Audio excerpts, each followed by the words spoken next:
Go mga sir, sa mga hindi pa po nakakaalam sa mga pagre-retractor po, meron po tayo tuturo na tutorial para po sa pang-poste, panglagay po natin ng F-clamp. Meron po tayo ditong steel binding, scissor type, metal strap, buckles, retractors, saka plies, saka martilyo. Ayun po, ang first step po natin, susukot po natin yung ito po muna ang gagawin natin parang poste natin para tutorial lang po siya.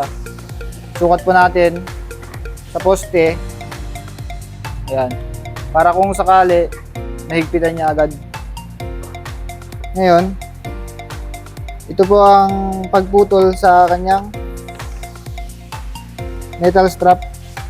Diyan po siya ipapasok sa kanyang bunganga. Ngayon po, sa kanyo po siya hatakin dito sa likod. Ayun. Tapos, itong buckles niya, lagi pong nakaharap po yan. Itong pinakasungay niya sa inyo. Para di po kayo malito. Sa kanyo po ibento. Palikod. Gagamitan nyo po ng martilyo or plies para po mapitpit po itong sa harapan. Saka nyo po ipasok dito sa pinaka space nyo dito. Pwede nyo pong ibento para pumasok dun. Dun, pumasok. Saka po natin. Ayan. Ngayon po, sa paglalagay ng retractor, lagi pong nakaharap sa atin itong pinakasungay niya. Ito. Tapos, itong retractor, nakalabas. Ganyan po siya.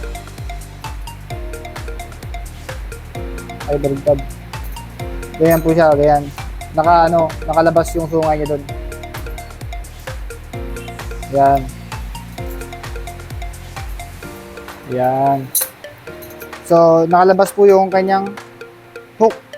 Saka yung dito niya po. So, try po natin ilagay dito sa tutorial poste natin. Yun. Ngayon, ipapasok po natin dito siya sa kanyang butas ng buckle para lumabas dito. Yan. Pag lumabas na po siya, saka nyo po hilain, fix nyo po. Ayusin nyo po yung kanyang retractor. Kung okay na yung papunta dun sa kanto na yan, sa kanto, okay na po yan. Ipitan nyo po ganyan. Ipitan nyo po hanggang sa matig siya. Saka nyo po siya i-bend na ganyan. Ayan. Saka po gagamitan po natin ng retractor, ay ng steel banding ng scissor type. Pasok po natin dito. Saka po natin papasok dito.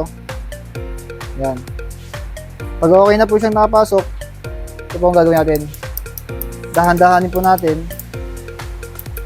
hanggang humigpit po siya.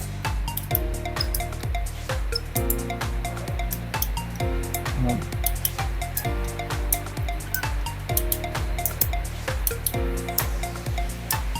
Pagka hindi po maayos yung kanyang retractor, ayusin lang po sa ganyan.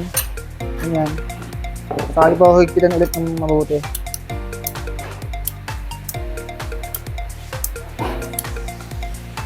Ayusin mo ulit. Igigitna nyo po. Yan. Gitna. Saka higpitan nyo po ulit. Pag di na po kaya na mahigpitan, saka nyo po ibalik na ganyan. I-bend nyo po ganyan. Saka po, iputulin nyo po yung steel banding, ay yung metal strap. Yun. Saka nyo po pupukpukin ng martilyo.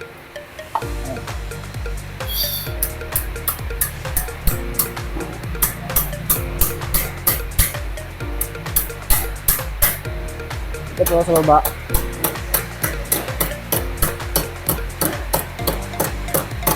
Yan po yung pinakalock niya po, yung sungay niya.